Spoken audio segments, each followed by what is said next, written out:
It looks like some kind of graveyard, and it's just crawling with undead.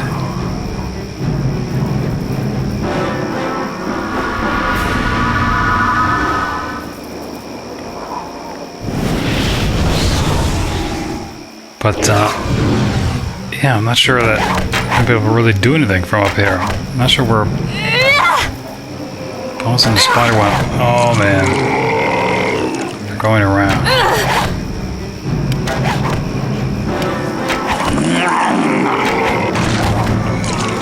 We shall not be defeated!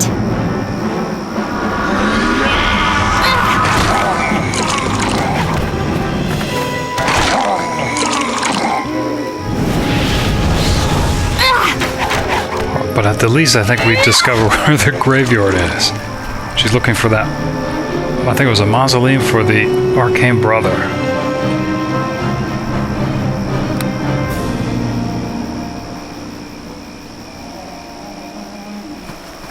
Wow, there's no mistaking where the Luskan cemetery is. Eltoora had said that the Arcane brother with the Imaskar and Tome of Life was buried here. Lilly can only hope that if Brother Toras was in the fray, that the rusty raconteur saved her the trouble and put an arrow through his head. What? Of course, this is a guard here at the gates to Luskan. The city has been closed.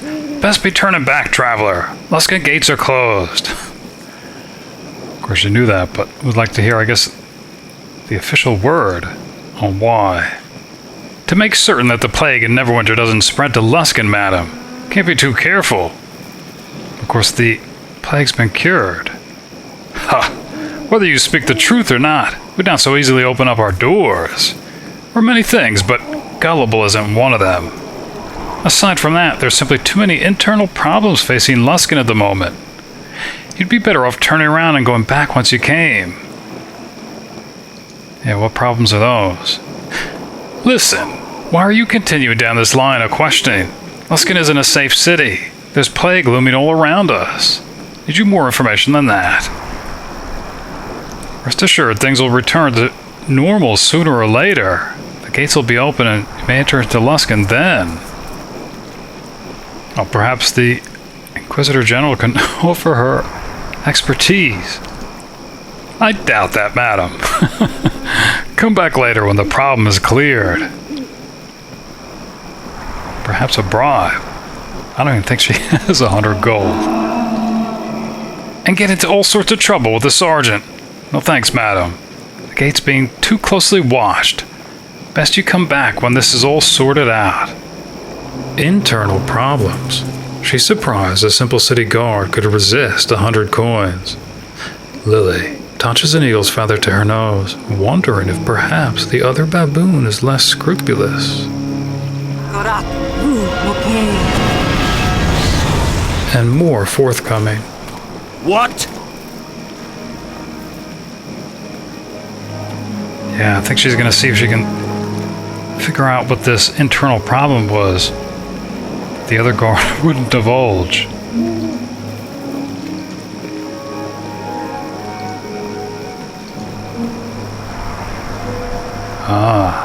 I guess he heard their conversation. He won't talk about it either. Alright, she's not going to start hostilities with the foreign city. If you're stuck for a place to stay, you might want to try the Green Griffon. What's going on here? To battle! The zombies have come up from the graveyard. I don't think they scaled the wall either, or the bluff. Good thing that they're slow. Look how many there are. Alright, magic missile. Alright, crew. Out of our way!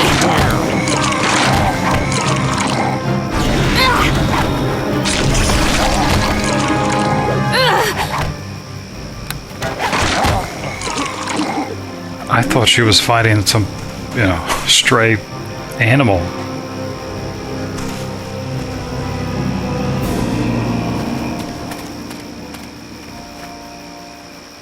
No thanks to the commotion. It doesn't look like they'll be getting into Luskan after all.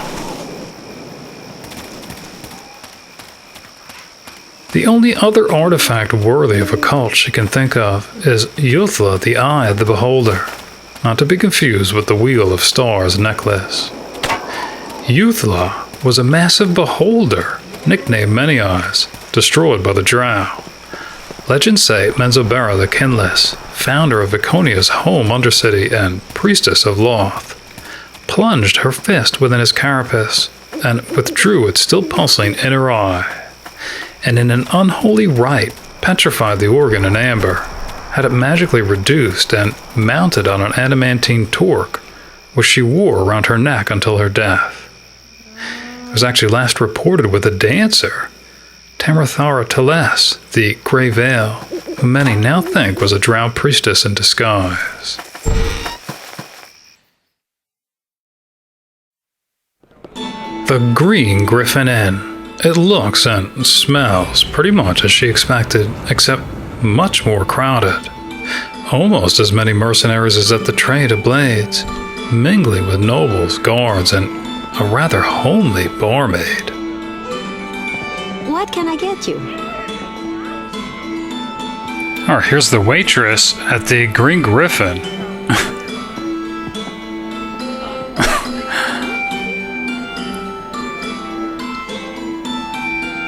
Alright, asking her a few questions. Who the owner is? Mutamin. You'll find him behind the counter near the back hall, more as like. Alright. Ask if there's anything, well, odd or interesting going on. No, these are all regular folk in here. Nothing too unique about any of them, except maybe for the Minotaur. He's a scary one. Of course, she's actually looking for a Minotaur.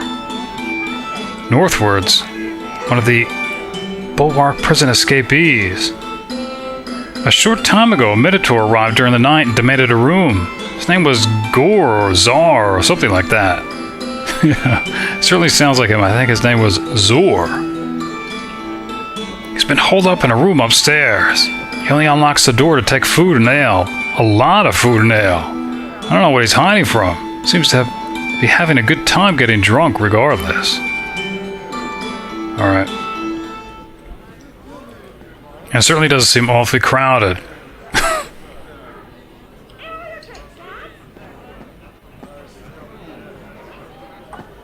Alright, asking if she's heard news from Luskan. Aside from the fact that its gates are closed due to the plague? No. Alright. Saying to speak with Mutamin. Inquisitor General Black will have to visit the Minotaur upstairs. Oh, hello, my lady. Your smile stunned me for a second. Alright, here's Tarran paying Lilly a compliment. I think she's just going to ignore him. Or bidding her farewell. There are more stunning things than her smile should he dare touch her. Oh, hello, my lady. Your smile stunned me for a second. Or being awfully persistent. Yeah, I think she's going to escape this conversation. Unrelenting swine. She'd unleash something nasty if they weren't in... Hello, my lady. Your smile stunned me for a second. Alright, something tells me he's not gonna leave her alone. Yeah. Or asking who he is. My name is Tarran, and it is a distinct pleasure to meet you, my lady. Asking what he can call her. Of course, she doesn't want to give him her name. A lady of mystery. While I love and intrigue, today is just too bleak a moment in my life to give you proper attention. Asking how he can help her. Well, since he won't leave her alone.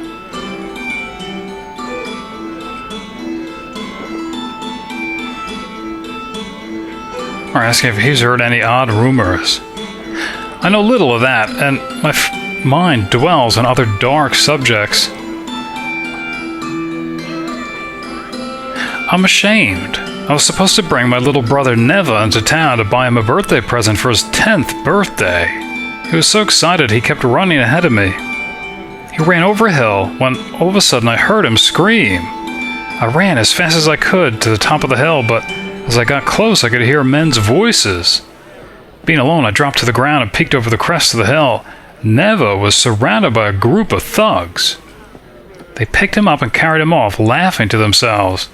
I tried to rescue him myself, but I wounded my hand last year and unable to hold a sword properly. The guards are busy with their own troubles, and I need someone who can rescue him quickly. Well, of course, she has some sympathy. It's just a 10-year-old boy.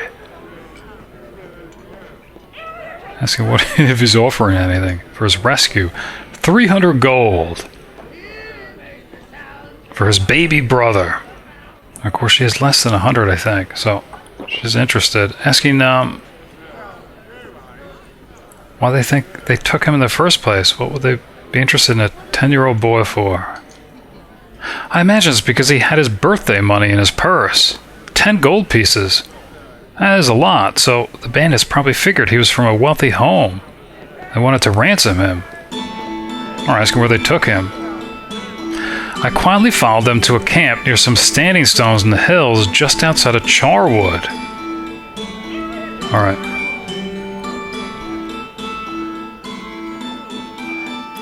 Well, based on the note to Solomon, the Inquisitor General will have to visit Charwood anyway. So of course she'll look out for him there. That's probably not something that's going to happen right away. Your beauty is outshone only by your bravery. I must admit that if you're able to rescue my baby brother, there are rewards besides gold that I'd be willing to discuss. Just not sure what he's applying. Alright. I know Neva is being held at a bandit camp near some standing stones. Alright. Say what he said before. Here, this ring will show Neva that I sent you. Please take care of it.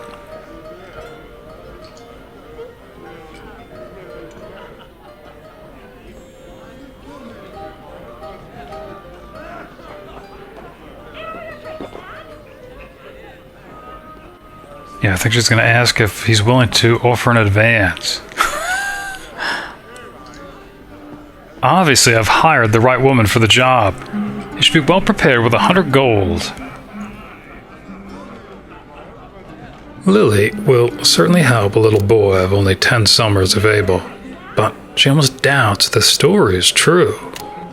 Why, he claims to be unable to hold a sword while brandishing a short sword at his side the entire time.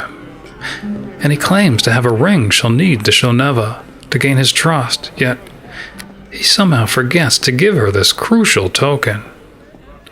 There probably is no Neva, only him and his disgusting imagination. She'll meet him outside Charwood, but she certainly won't be alone, and she'll be ready for any lecherous treachery. In the corner is a gnome in studded leathers and a green cap, giving Lilly a shy smile. Hello there. Alright, here's Kasma. It's quite busy in here, isn't it? Yeah, it certainly is. Ask her who she is. My name is Kasma. I'm a bard from Baldur's Gate. I've traveled quite a ways to take part in the competition.